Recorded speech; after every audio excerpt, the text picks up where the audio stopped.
Meus irmãos, boa noite, graça e paz, amém? Vamos abrir as nossas Bíblias no livro dos Salmos. Hoje nós vamos para o Salmo de número 90.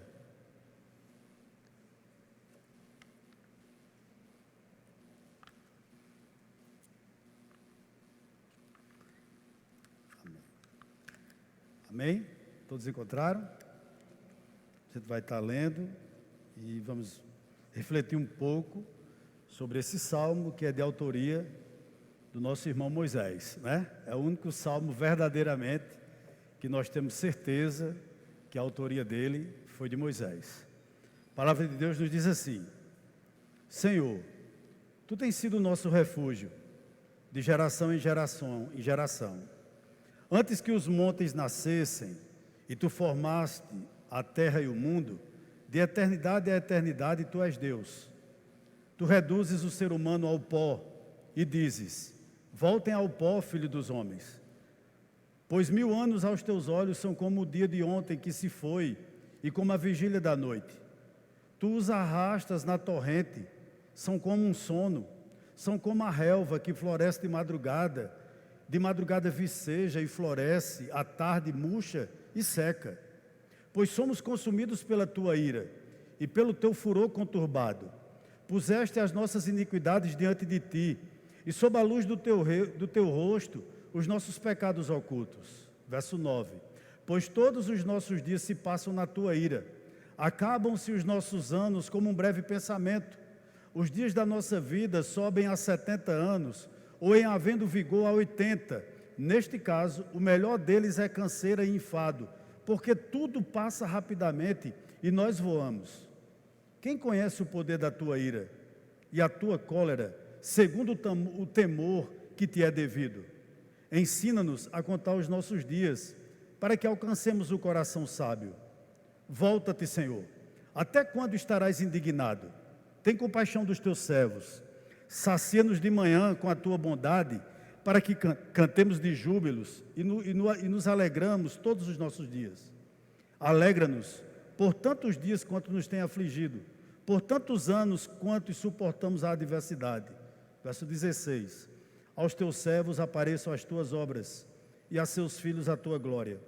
Seja sobre nós a graça do Senhor, nosso Deus. Confirma sobre nós as obras das nossas mãos. Sim, confirma a obra das nossas mãos. Amém? Deus possa nessa noite falar ao nosso coração. Senhor, nós bendizemos Teu nome, nós agradecemos a Ti pela rica oportunidade de estarmos aqui mais uma vez diante da Tua igreja, daqueles que foram comprados pelo Teu sangue, que mais uma vez nessa noite, pela Tua infinita graça e misericórdia, Tu possa falar ao coração da Tua igreja, que reúne-se aqui nessa noite. Essa é a nossa oração em nome de Jesus, que vive e reina para todo sempre. Amém. Meus amados irmãos, o título desse salmo diz a eternidade de Deus e a transitoriedade do ser humano, e é verdade. E eu gostaria de falar, se eu colocasse um tema nesse salmo, eu colocaria o seguinte: o salmo das realidades. Se você quiser conhecer a história de Moisés, você deve ler todo o Pentateuco. Com certeza você ficará impressionado com a história de Moisés. Mas se você quiser conhecer o coração de Moisés, você deve ler esse salmo.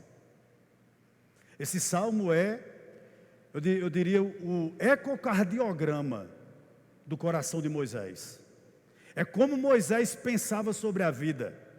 E Moisés não foi uma pessoa lunática. Moisés era alguém que tinha muito, mas muito mesmo, os pés no chão. Moisés sabia que não era desse mundo. Ele tinha convicção disso. Ele sabia que estava aqui de passagem. E a gente descobre isso aqui nesse salmo. Ele não fazia grandes planos para o estar aqui nessa terra. Ele não construía castelos na sua vida, porque ele sabia que ele era efêmero, que ele era passageiro, assim também como a sua vida. Eu chamo a sua atenção para o verso número 1. E ele abre o salmo dizendo o seguinte: Senhor, Tu tens sido o nosso refúgio de geração em geração. Veja que interessante isso que Moisés escreve no verso de número 1. Você me perguntaria por quê? Porque eu lhe refaço uma pergunta nessa noite. Qual foi o lar que Moisés teve? Os 40 primeiros anos da vida de Moisés, o coração de Moisés esteve dividido entre uma família que o adotou, e ele foi morar no palácio de Faraó, da filha de Faraó, e o coração dele era dividido entre a família adotiva dele e o povo dele que vivia como escravo lá no Egito. Os primeiros 40 anos de Moisés, Moisés viveu emprestado.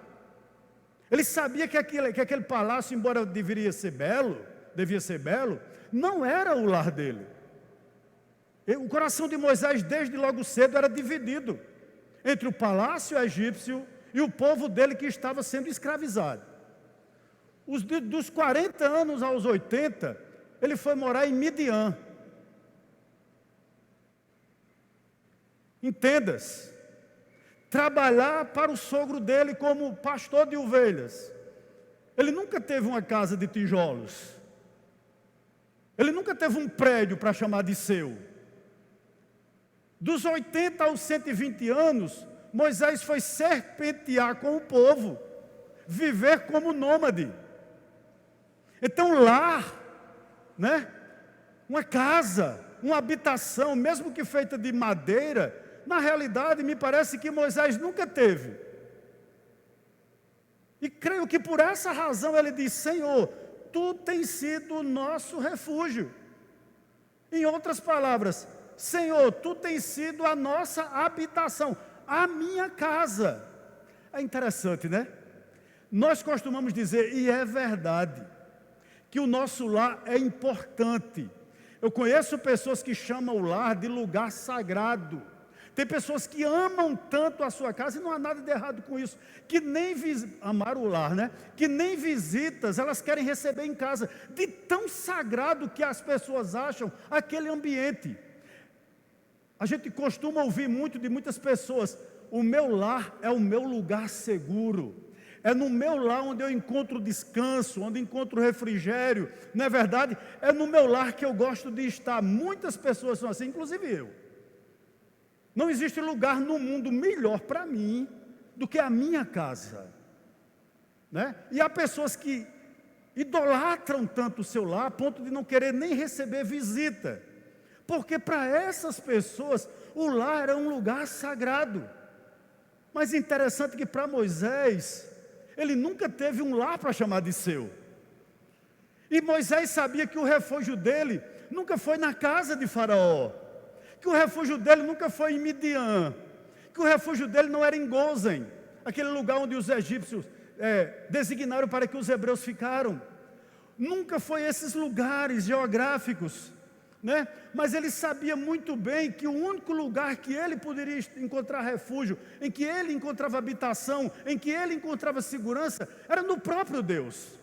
E ele diz algo aqui, olha, que me chamou muita atenção: Senhor, Tu tens sido o nosso refúgio, de geração em geração. Ele usa o pronome nosso. Ele não diz o seguinte: Senhor, nesse povo todinho que Tu escolhesse em Israel, só tem crente eu. Só eu sou crente, Senhor. Não, mesmo diante de um povo rebelde, não faz nem sentido eu explicar aqui, que todo mundo sabe. Diante de um povo murmurador, diante de um povo difícil de ser pastoreado, diante de um povo de dura serviço, mesmo assim Moisés dizia: Senhor, Tu não tens sido o meu refúgio, Tu tens sido o nosso refúgio. E há uma aplicação muito grande para nós aqui nessa noite, quando Moisés usa esse pronome possessivo no plural, nosso refúgio. Qual, pastor? Irmãos, eu sei que a salvação é individual. Nós sabemos muito bem disso. A salvação é individual. Contudo, o cristianismo é e deve ser vivido em comunidade. Deus nos chamou para vivermos de forma coletiva. Talvez você diga: pastor, mas a igreja tem muitas pessoas complicadas. E o que dizer desse povo que Moisés disse que Deus tinha sido o refúgio deles? desse povo que Moisés pastoreava-os. O que dizer desse povo? E isso é tão verdade, ou seja, que o cristianismo, embora a salvação seja individual, o cristianismo ele deve ser vivido de forma coletiva, em coletividade, em comunhão na igreja. Isso é tão verdade que você percebe logo isso na prática. Como? Quando alguém começa a fraquejar na fé, logo essa pessoa se afasta da comunhão da igreja. Ela não quer mais comunhão com os salvos. Cultos se tornam fardos para essa pessoa. Oração se torna coisa de gente besta para essas pessoas. Evangelizar para essas pessoas não é algo que está na sua agenda. Não é verdade? A gente vê isso na prática a gente vê isso. E Moisés disse: Senhor, Tu tens sido o nosso refúgio. Sabe? Porque na realidade, por mais que Deus nos dá a bênção, e Ele nos dá, para Moisés, a bênção maior era o próprio Deus. Talvez ele estivesse dizendo a Deus: Senhor, muito obrigado pelos 40 anos que Tu preservaste minha vida no Egito. Obrigado pela mulher que Tu me desse. Obrigado pelo sogro que Tu me desse. Obrigado por trabalhar para meu sogro. Obrigado por 40 anos que eu estou aqui pastoreando esse povo. Mas, Senhor, a grande bênção da minha vida és Tu. Tem sido Tu. O sentido da minha vida quem dá é o Senhor. Será que nós temos essa mesma percepção? E aí ele coloca algo que para nós, irmãos, para mim já não é mais. Porque um dia eu pensei assim, mas para muitos ainda é frustrante. Você não é eterno. Eu não sou eterno. Mais alguns outubros, mais algumas primaveras, e nós não estaremos mais aqui. Isso é duro para a gente ouvir, né? Tantos sonhos você tem, mas você não ficará eternamente aqui. Sabe quem é eterno para Ele? É Deus.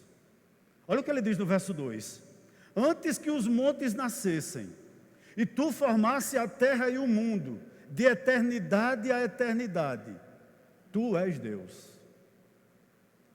Há muita gente que olha para uma conta gorda que tem, para as aplicações que tem, para a profissão que tem, para os diplomas que tem, e diz: eu estou numa boa. Mas na realidade ele não reflete, ele não coloca os pés no chão e sabe que a vida dele é efêmera, é passageira, é fugaz, e que nós não somos eternos. Mas Moisés sabia disso.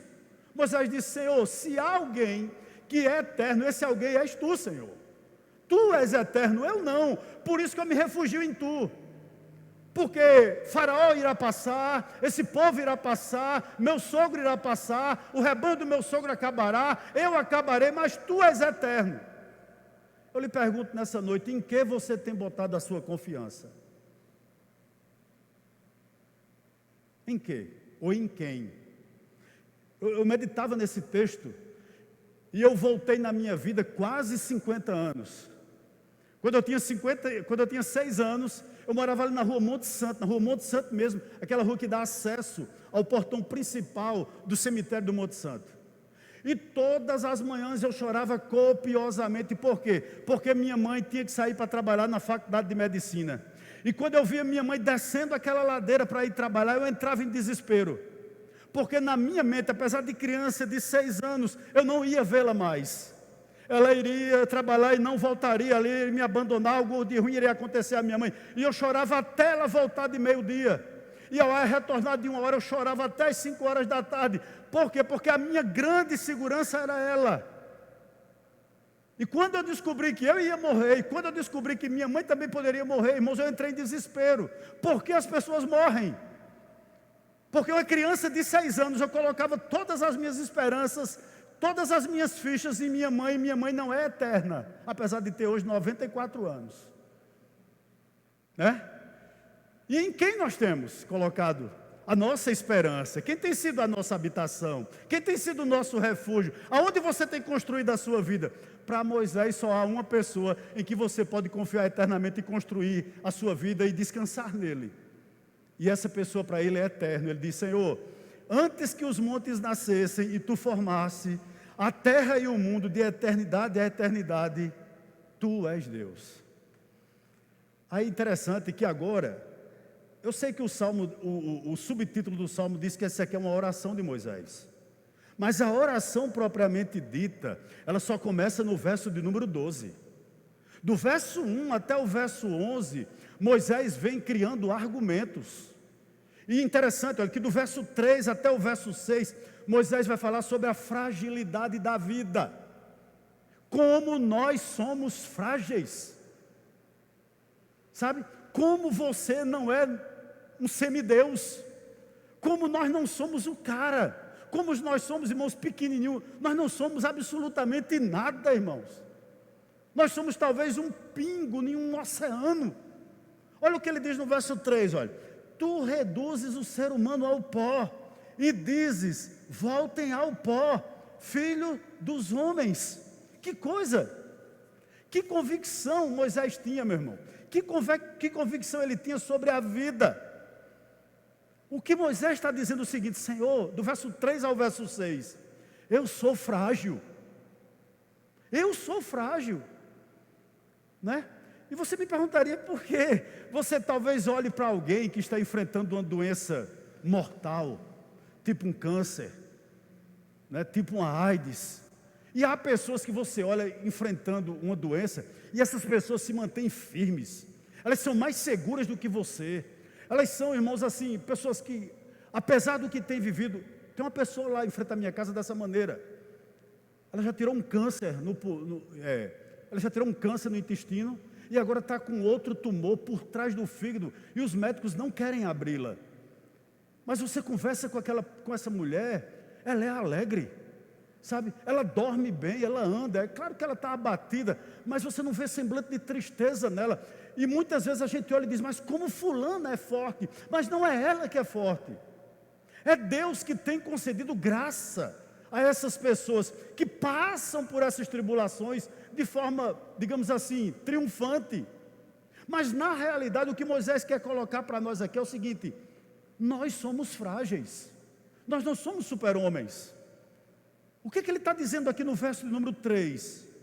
Que a mesma palavra que nos criou, que o mesmo Deus que nos criou, que a mesma soberania de Deus que nos criou, é a mesma, irmãos, que vai colocar fim na nossa vida. É isso que ele está dizendo aqui, que houve um dia determinado para que eu e você nascesse, mas há um dia determinado por Ele, pelo Eterno, para vir lhe buscar. É duro dizer isso, né? Mas é a realidade da vida. Nós não estamos aqui o tempo todo. É isso que Moisés está dizendo. E interessante que nesse dia não haverá plano de saúde bom para lhe salvar. Você pode ter Unimed, você pode ter Bradesco, você pode ter o Sul América, você pode ir para o melhor cardiologista, você pode procurar os melhores hospitais, você pode ter a melhor assistência médica do mundo. Pode fazer dieta, mas haverá um dia determinado que o Senhor irá recolher. Moisés está dizendo para ele mesmo e para as pessoas: nós somos finitos. Esse corpo que talvez você idolatre, essa mente que você pensa que nunca vai deixar de raciocinar, esse coração que você pensa que nunca vai deixar de bater, vai. É duro dizer isso, mas é a realidade do Salmo. É a realidade do Salmo. Pode seguir a dieta que seguir, mas a mesma palavra que te criou é a mesma palavra que vai colocar um fim na tua vida, porque Ele é que é eterno, Ele é que é Senhor. Isso me chama muito a atenção. Quando meu pai foi ser sepultado, abriram o túmulo dele antes para colocá-lo, e tinha um parente meu, que tinha sido sepultado antes, já há alguns anos, e quando eu cheguei lá, estavam tirando os restos mortais dessa pessoa. Interessante, irmãos, não tinha mais nada, apenas uns poucos ossos que foi colocado em um saquinho, e um restinho de cabelo que também foi colocado naquele saquinho. Deram um nó e entregaram à família. Alguns anos depois, certamente aquilo se transformará em pó.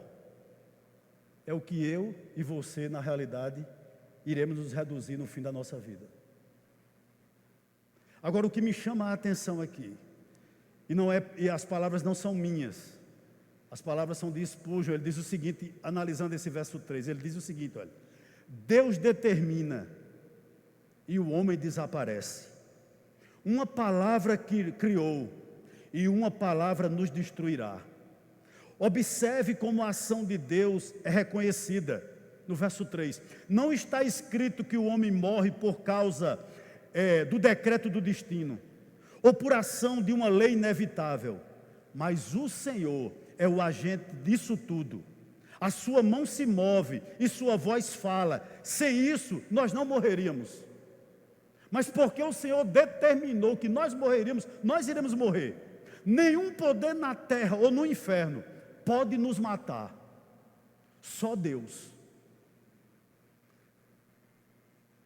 Dia 28 de abril de 1967 eu nasci. E na eternidade, com certeza já está registrada a data em que Deus irá me chamar. É verdade para você também. Nós somos frágeis. Nós somos frágeis. Por isso que determinado pastor disse o seguinte: só há duas classes de pessoas no mundo que podem ser felizes. Os loucos, porque não sabem onde tem, e os cristãos, porque sabem que tem morada eterna com o Deus dele. Outra classe não pode ter esperança. Verso 4. Olha o que Moisés nos diz ainda no verso 4. Pois 1000 anos aos teus olhos são como o dia de ontem, que se foi, e como a vigília da noite. Veja o contraste. Enquanto eu disse a você que nós vivemos muito pouco, e nossa vida é muito breve. Todos nós que estamos aqui temos uma vida muito breve. Talvez você pense assim: ah, se eu vivesse como Matusalém. Ah, se eu vivesse 1000 anos. Mas o que são 1000 anos para Deus? Veja o contraste. O salmista diz que 1000 anos para Deus é como o dia de ontem. 1000 anos para Deus é como a vigília da noite, uma parcela da noite, algumas horas da noite. Mas para nós 1000 anos pode até parecer uma eternidade. Mas para Deus é como nada. Por quê? Porque Ele é quem é eterno. Eu tenho certeza que a gente já disse: ah, se eu demorasse 1000 anos aqui, minha vida seria uma eternidade. Mas 1000 anos para Deus não é nada. Eu nunca vi uma definição tão clara de eternidade como o pastor Hernando Dias Lopes deu aqui na Consciência Cristã. Já disse isso aqui na igreja. Está aqui a eternidade. Tire da eternidade 1000 anos, continua a eternidade. Tire 100 mil anos, continua a eternidade. Tire 10 bilhões de anos, continua a eternidade. Assim é Deus.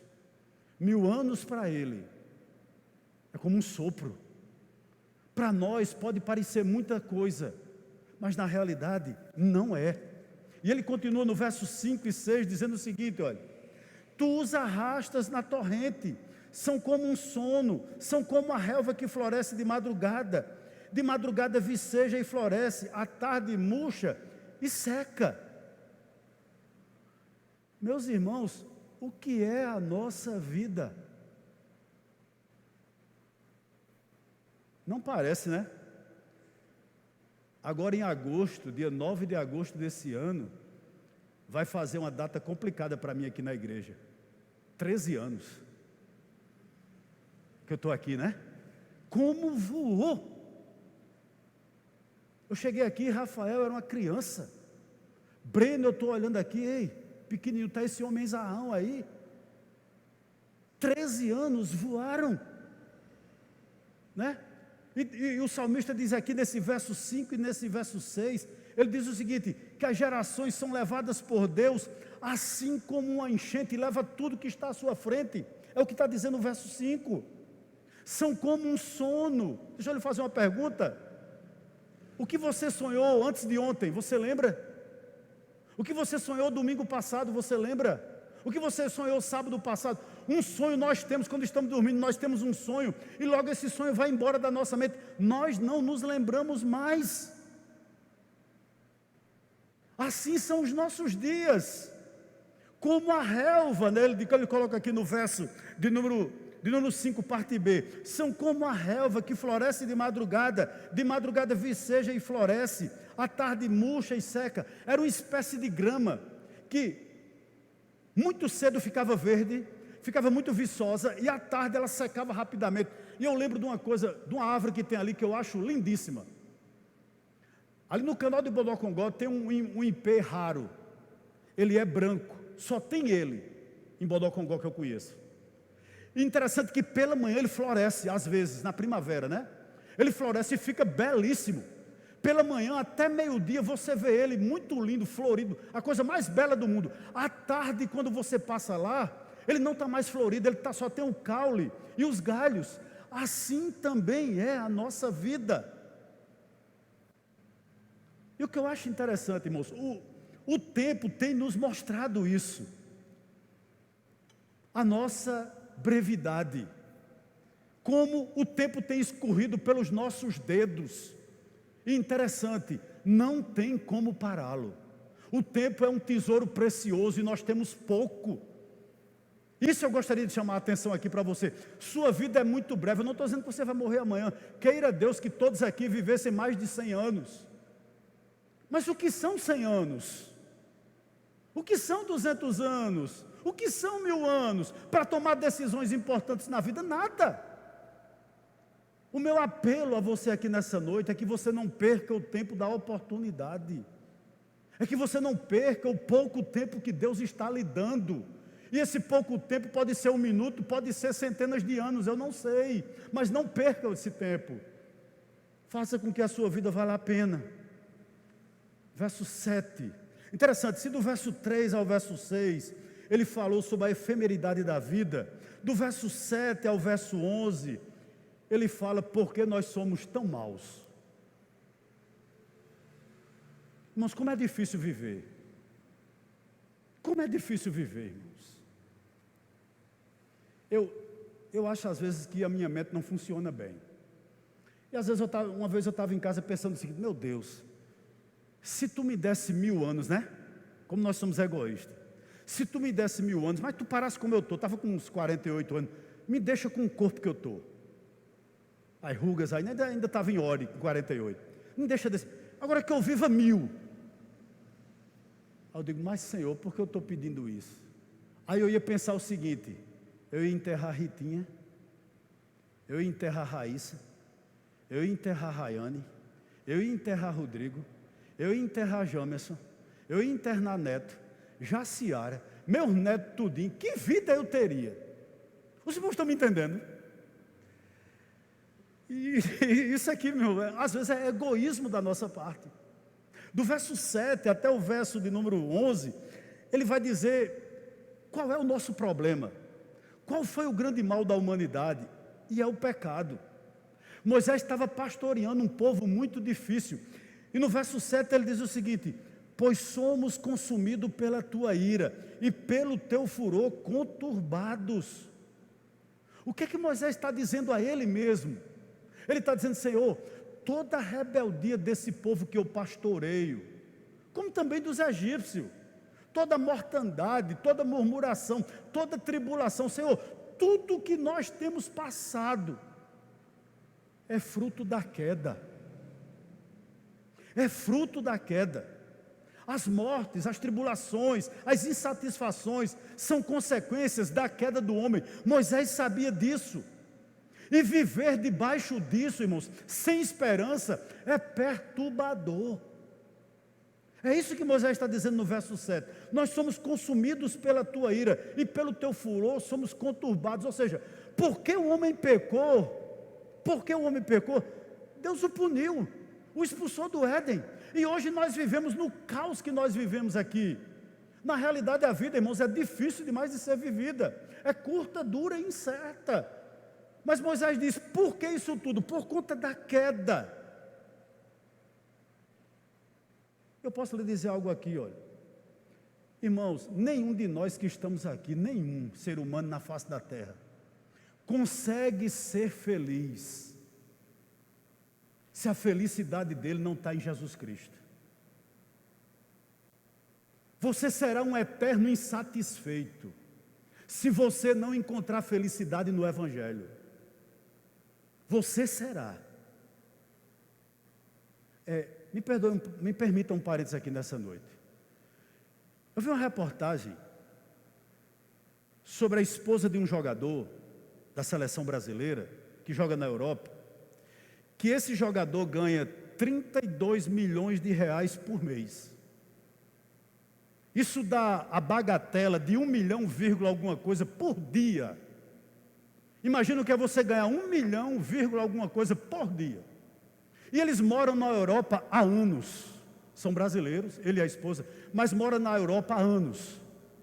Interessante que na cidade onde ela mora há um costume.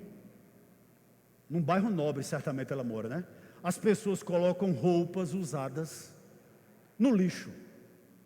Mas são todas roupas de marca e de excelente qualidade.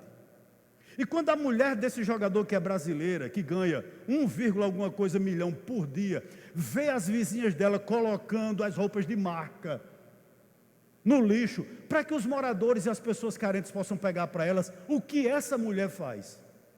Ela manda com que a sua empregada vá e traga toda a roupa que foi colocada ali, traga para dentro da casa dela. Para quê? Para que ela escolha algumas para ela e mande outras para a família dela.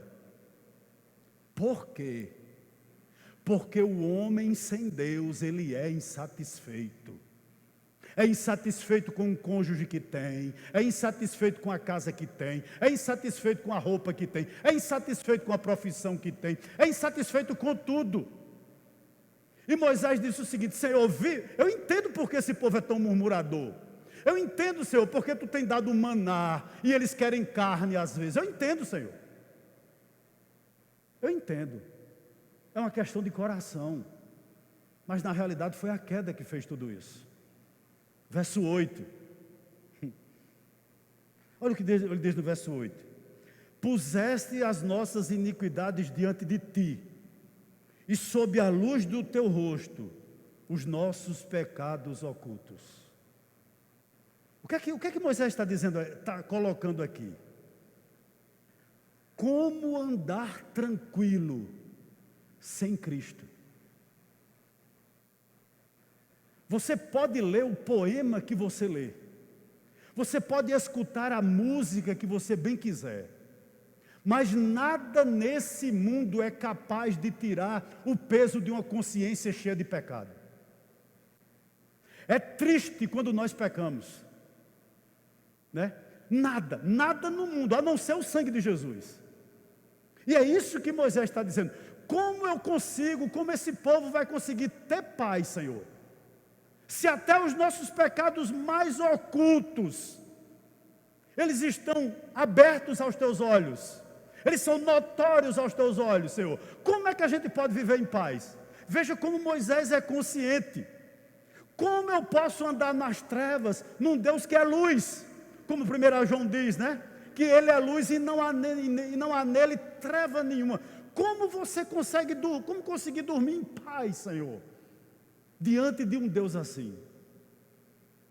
Meu irmão, não tem nada melhor do que você, quando chegar à noite, você pôr a sua cabeça no travesseiro e saber que, embora você tenha falhado, embora você tenha pecado por acidente, todos os seus pecados estão perdoados e você não precisa esconder nada de ninguém, principalmente daquele que vê todas as coisas. Moisés diz: ou eu vivo dessa maneira, ou a gente não consegue viver, Senhor, escondendo alguma coisa de Ti. É viver de uma forma conturbada. Ele diz aqui: porque as nossas iniquidades estão diante de Ti, e sob a luz do Teu rosto, os nossos pecados ocultos. Em outras palavras, nenhum de nós que estamos aqui, irmãos, nós conseguiremos mais fazer de conta que Deus não existe. Eu não lembro exatamente, mas eu vou parafrasear Martyn Lloyd-Jones. Ele diz algo mais ou menos o seguinte, ele diz o seguinte, olha, o desviado, ele é alguém que não encontrará paz em lugar nenhum, porque um dia ele teve contato com o Eterno, ele teve contato com Deus, ele provou da bondade de Deus. Então essa pessoa ela pode vaguear onde vaguear, pode andar por onde andar, mas ele nunca encontrará paz, porque ele só encontrará paz novamente na presença de Deus. Moisés está esclarecendo isso aqui. Tu puseste as nossas iniquidades diante de ti, e sob a luz do teu rosto os nossos pecados ocultos. Em outras palavras, eu não tenho de quem me esconder. Deixa eu lhe dar um conselho aqui nessa noite. Fuja de todo estudo bíblico. Fuja de todo púlpito que nem fala, nem trata sobre pecado. Sabe por quê? Uma igreja que ela não fala sobre pecado, que ela não trata o pecado, que ela não lança luz sobre a solução para o pecado, é uma igreja que quer talvez, é como se um médico fosse retirar o tumor de alguém, fosse tratar o câncer de alguma pessoa sem retirar o tumor. É impossível. É impossível. Versículo 9. Pois todos os nossos dias se passam na tua ira, acabam-se os nossos anos como um breve pensamento. Eu gostaria de fazer uma pergunta a você aqui nessa noite. A vida que você tem vivido hoje, vale a pena?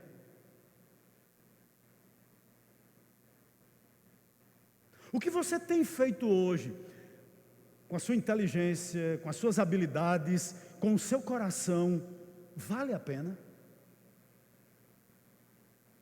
O sofá da minha casa estava muito sujo, e eu chamei uma pessoa para lá limpar, e essa pessoa veio. Em tudo Deus tem um propósito. E quando aquele rapaz começou a limpar o meu sofá, olhou para mim e disse: você tem cara de pastor. Eu ri, né? Você é pastor? Eu disse: sou. Ele começou a limpar, ele disse: eu não aguentava mais pecar, me converti segunda, faz 8 dias que eu estou na igreja. Agora tem uma coisa que está me inquietando, pastor. Eu trabalho limpando o sofá, mas minha esposa faz marmita, e ela cozinha tão bem que algumas pessoas vão para a minha casa, colocam uma mesinha e começam a beber lá. Eu estou vendendo bebida também, mas isso está me inquietando. Qual a sua opinião? Aí eu olhei assim e digo: Senhor, dá-me graça. Aí ele ainda disse o seguinte: mas a maioria, eu digo, beba em casa, fica aqui não. Eu disse: veja bem, irmãos, você está lavando esse sofá aqui? Estou. Eu digo: é para a glória de Deus? É, pastor, que eu vou fazer bem feito. A sua marmita da sua esposa, a marmita que sua esposa produz, é boa? Ele disse: é excelente, vem gente de todo canto. É para a glória de Deus. Eu digo: quando você coloca 1 litro de bebida lá na sua casa, para seus amigos tomarem, Deus está sendo glorificado? Aí ele disse: eu já entendi tudo.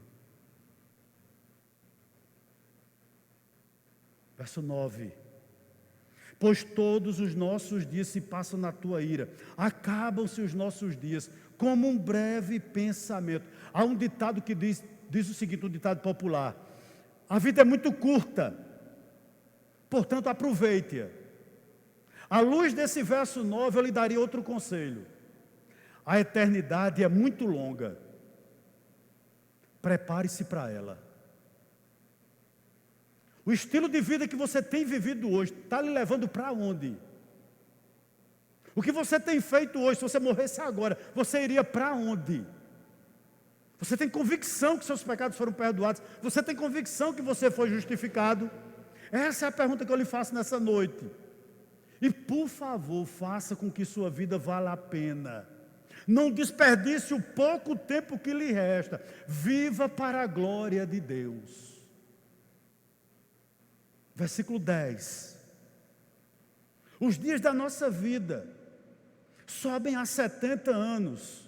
ou em havendo vigor a 80. Nesse caso, o melhor deles é canseira e enfado, porque tudo passa rapidamente e nós voamos.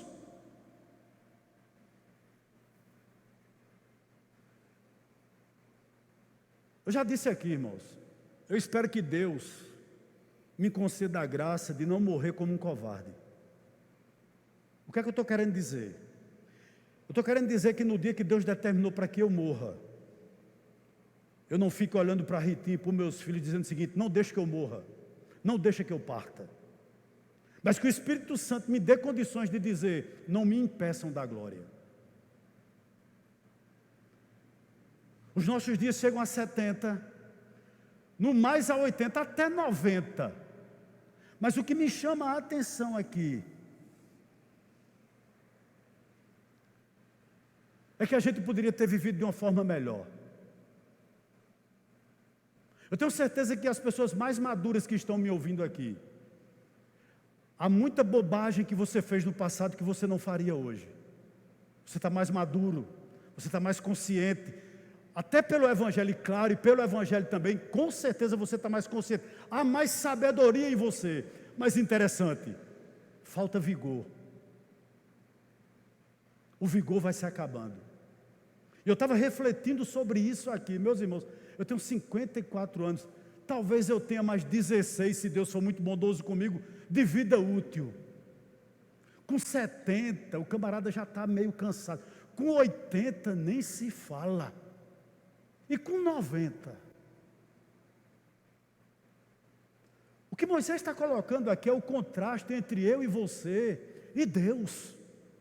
Ele é eterno. Deus não tem rugas. Deus não cansa. Deus não envelhece. Mas nós sim.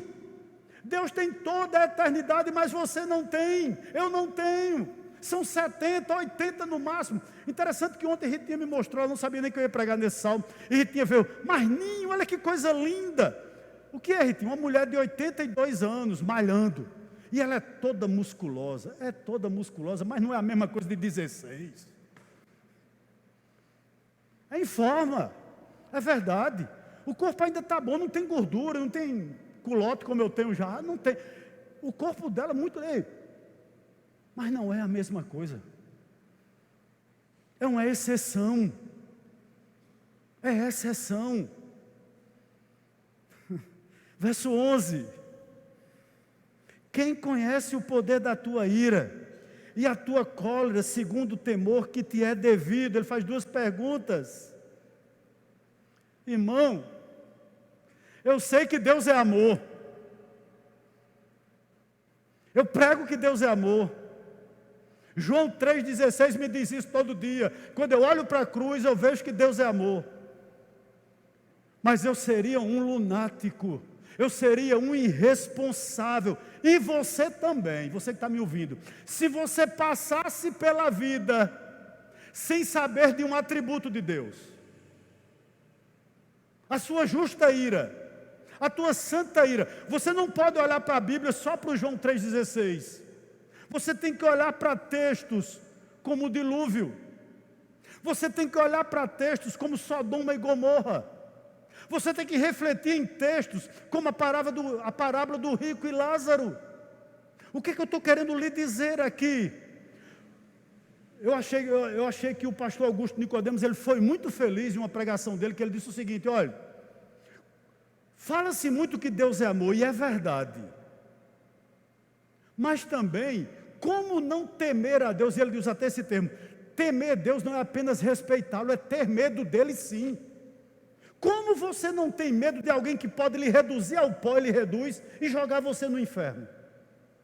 Pela sua justa ira. Há muitas pessoas que perguntam: eu não sei porque Deus matou tanta gente no Antigo Testamento. Deixa eu lembrar você, quem está no banco de réus somos nós. Deus não errou. O réu somos nós. Deus é santo e perfeito. Ele é o juiz.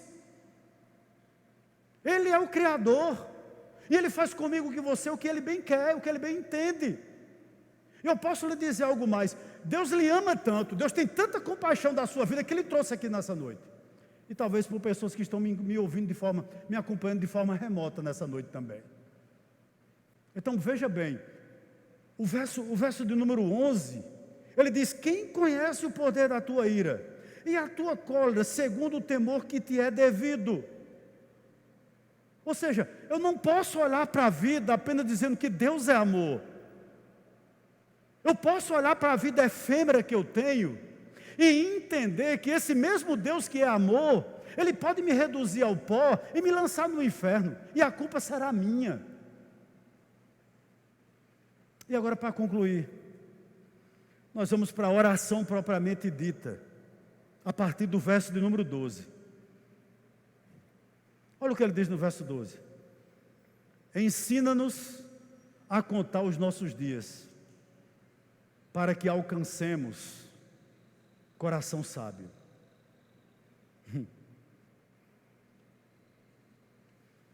Quais são os seus sonhos?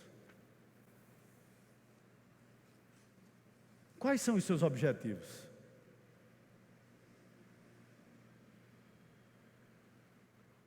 A pergunta para você nessa noite é a seguinte: o que você pensa em fazer com o pouco tempo que lhe resta?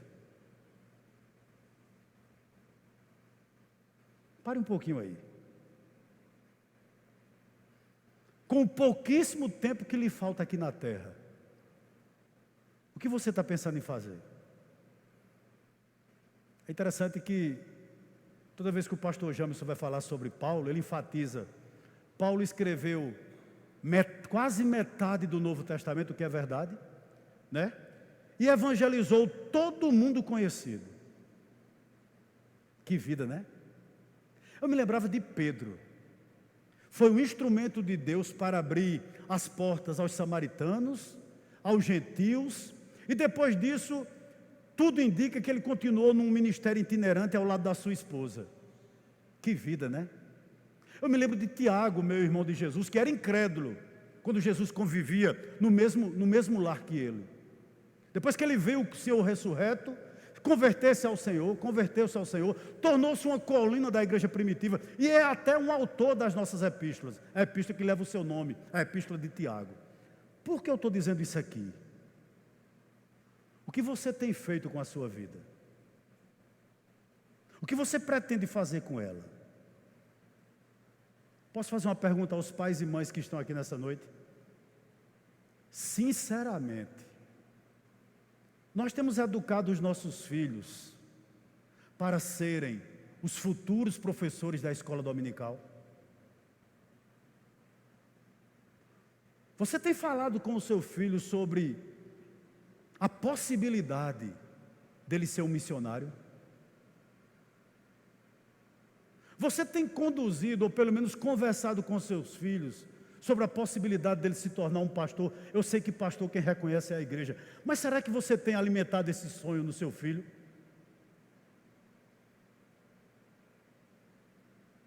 Por que eu estou dizendo isso, irmãos? Porque os nossos púlpitos são pobres. Por que eu estou dizendo isso aqui? Porque as nossas universidades são carentes de pessoas que testemunhem. Por que eu estou dizendo isso aqui, irmãos? Porque os nossos jovens são carentes de pessoas para se casarem, que temem ao Senhor. Eu me lembrava disso. Eu li a carta de 1 Tessalonicenses de Paulo, e Paulo disse que aquela igreja tinha se tornado um modelo. Está lá capítulo 1, na altura do verso 7. Para Macedônia e para Acaia. O que é que eu entendo? Que se você chegasse para Paulo e dissesse: Paulo, há algum jovem aí que meu filho possa casar? Ele disse: pode ir lá na igreja de Tessalônica e pense um jovem daquele. Vai ser um bom cônjuge para o seu filho ou para a sua filha. A minha pergunta nessa noite é essa. Eu lia um comentário do pastor Hernando Dias Lopes, e ele disse o seguinte: que o discurso de alguns advogados não cristãos coloca o de muitos pastores no bolso. O que é que ele está dizendo? Que muita liderança nossa, talvez eu também, está aquém do padrão que Deus quer num lugar como esse. Antes do jogo Chelsea e Palmeiras, Eu estava vendo um comentário na ESPN. Interessante que um incrédulo, ele fez uma comparação com o Chelsea como se fosse o Golias e o Palmeiras como fosse o Davi. E aquele homem que não tem a iluminação do Espírito Santo, ele foi tão feliz naquela comparação, que eu digo, meu Deus, se esse homem tivesse a iluminação do Espírito Santo, que pastor ele daria? E às vezes a gente vem para um lugar como esse, e falta em nós trigo, falta em nós verdade, falta em nós capacidade, nos falta muitas das vezes conhecimento, temor, quebrantamento.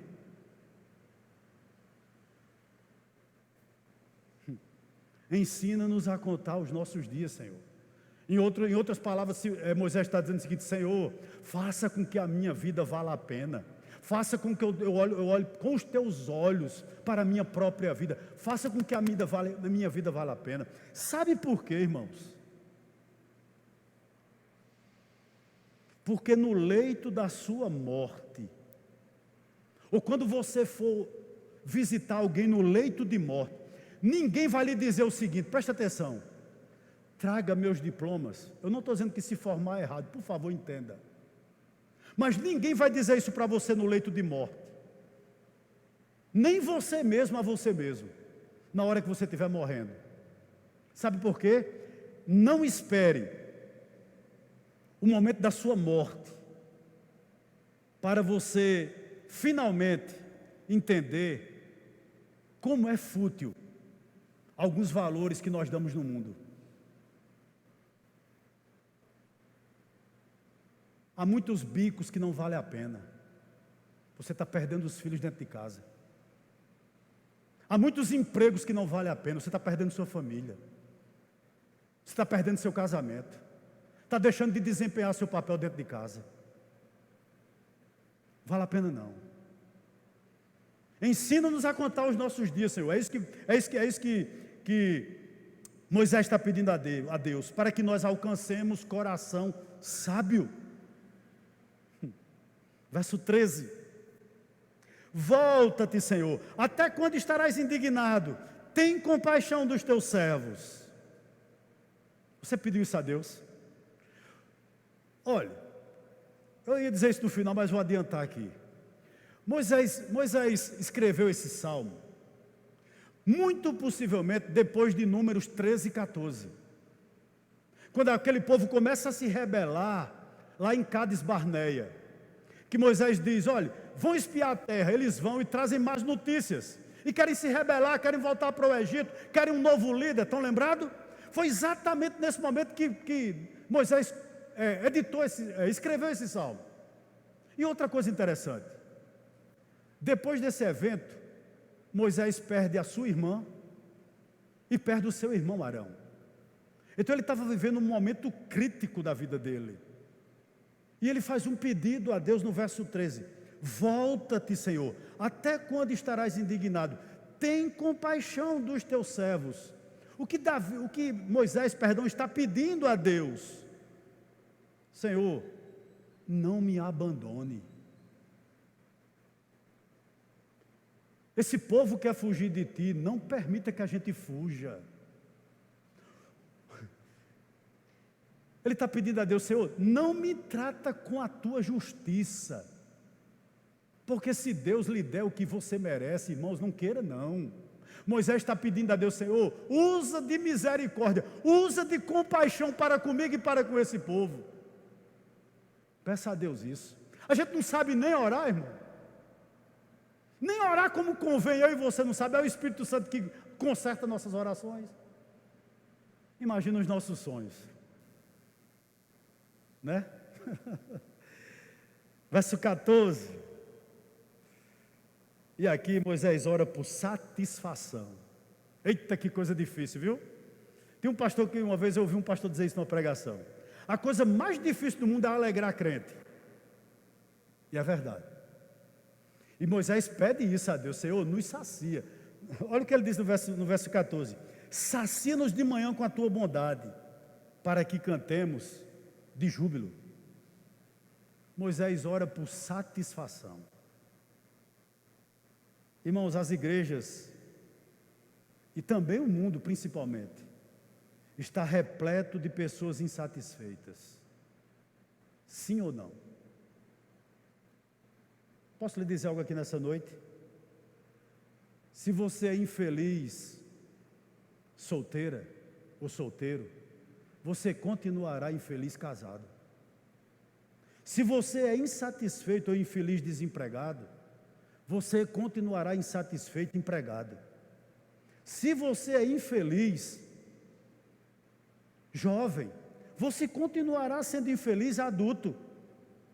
Sabe por quê? Porque infelizmente, se a sua satisfação não for Cristo, nada mais na terra vai lhe satisfazer. Ele estava clamando por satisfação. Senhor, que eu seja satisfeito em Ti. Mata a fome da nossa alma. Era isso que Moisés estava pedindo. Nos ensina a ser saciado em Ti, Senhor. Deixa eu lhe dar um exemplo bíblico. Você gosta de andar na moda? Não tem nada de errado com isso. Você gosta? Eu conheço alguém que se vestiu melhor do que você. Salomão. O próprio Jesus diz que ninguém se vestiu como Salomão. Salomão era alguém apaixonado pelo belo. Até desviar rios para que passasse em frente ao palácio dele, Salomão fez. Aquele templo, saído da mente de Salomão, é verdade que inspirado por Deus, é uma coisa magnífica. Sabedoria. A rainha de Sabá ficou encantada com Salomão. Sexo para Salomão era prioridade. 700 mulheres e 300 concubinas. 1000. Eu acho que teve delas que ele não dava nem bom dia nem boa tarde. Mas olha que contradição. Muitos comentaristas dizem isso. Ele só amou uma. A Sulamita. E ela não o amava. Você imagina que é um homem ter 1000 mulheres, toda a riqueza do mundo, se vestir como nenhum outro, e no final da vida ele diz o quê? Tudo é vaidade. E vaidade ali significa assim, tudo é correr atrás de uma bolha de sabão, que você pega, é tão bela, mas estoura.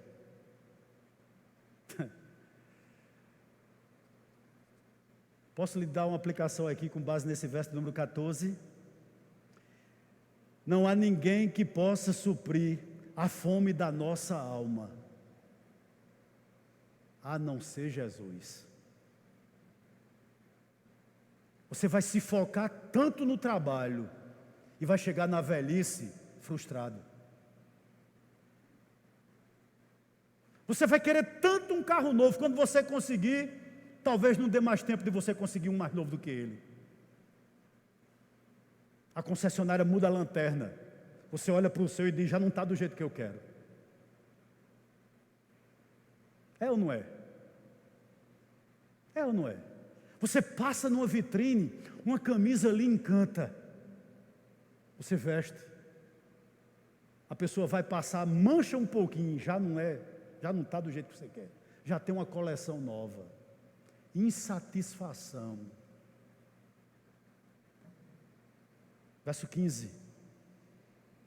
Alegra-nos por tantos dias quanto nos tem afligido, por tantos anos quanto suportamos a adversidade. Parece que Moisés está pedindo a Deus o seguinte: Senhor, equaciona a minha vida, equaciona a vida desse povo também. A gente tem comido tantas ervas amargas, a gente tem, Senhor, passado por tanta coisa mal, por tanta tribulação. Senhor, equaciona. E não é pecado você orar assim. Meus irmãos, Deus é grande em justiça? Mas também Deus é abençoador. Sabe o que Moisés está pedindo a Deus aqui? Eu gostaria que você fizesse essa oração. Senhor, reine sobre nós. Existe uma oração, irmãos, mais interessante para você fazer hoje à noite sobre a sua casa do que essa, com base aqui no verso 15. Senhor, equilibra a balança da minha vida. Eu tenho vivido um momento difícil, mas Senhor, traz a bênção também. E uma coisa que eu gostaria de dizer a você aqui, nós já a temos.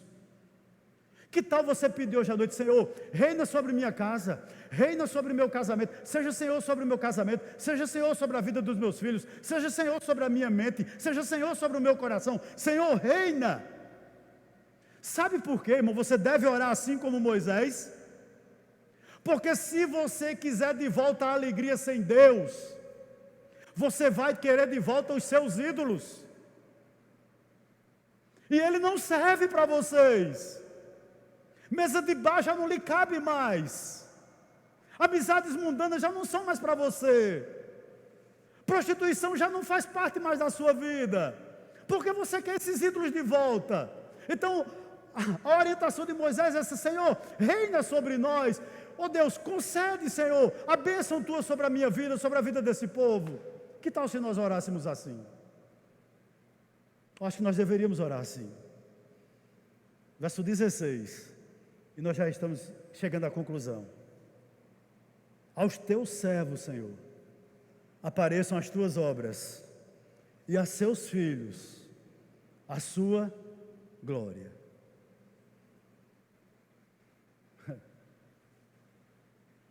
Você está dizendo: Senhor, não me deixa por conta dos meus sonhos, porque as minhas obras, por mais que aquele homem tenha feito, ele disse: Senhor, minhas obras são poucas. Então se manifesta para nós. Eu posso lhe dizer algo aqui nessa noite? Peça a Deus para que Deus fale com você todo dia. Peça para que Deus se revele através da sua palavra a você todo dia. Que bom seria, isso é possível que aconteça, que dia após dia Deus ministrasse sobre você, Deus falasse a você. É isso que Moisés está pedindo a Deus. Fala conosco, atende nossa oração, transforma a situação, dá-nos graça, Senhor, para suportar tudo. Faz isso, Senhor. Mas também não só isso. Sabe o que eu acho maravilhoso em Moisés? É que Deus ergue Moisés, leva Moisés a um monte, aí dá a Moisés um vislumbre da terra prometida, né? Aí diz a Moisés: tu não vai entrar. É como se Deus estivesse dizendo para Moisés o seguinte: Moisés, o passeio acaba aqui. Como era que você ficaria?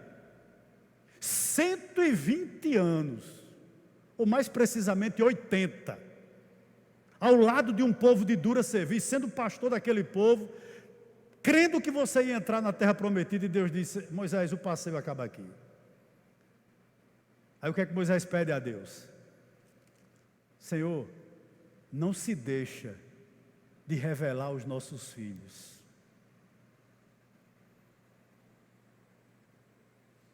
Qual foi a última vez que você pediu ao Deus para alcançar o coração dos seus filhos?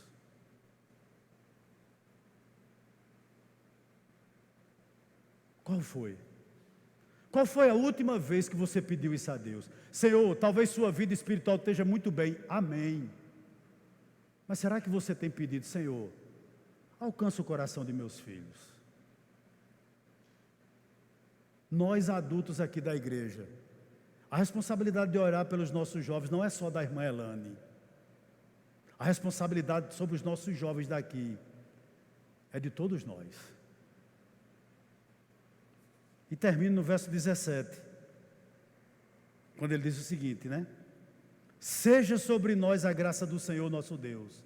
Confirma sobre nós as obras das nossas mãos. Sim, confirma a obra das nossas mãos. O que eu acho interessante aqui é que já se passaram alguns milhares de anos, né? Que Moisés viveu. E Moisés, como um poeta, escreve esse salmo. E hoje nós descobrimos o que estava no coração de Moisés. Uma pergunta para nós nessa noite: como você vai ser lembrado? Imagine se uma pessoa fosse desafiada a escrever a sua biografia. Que título ele colocaria na sua biografia? Interessante que o editor desse salmo Ele coloca aqui, olha, oração de Moisés. O quê? Homem de Deus.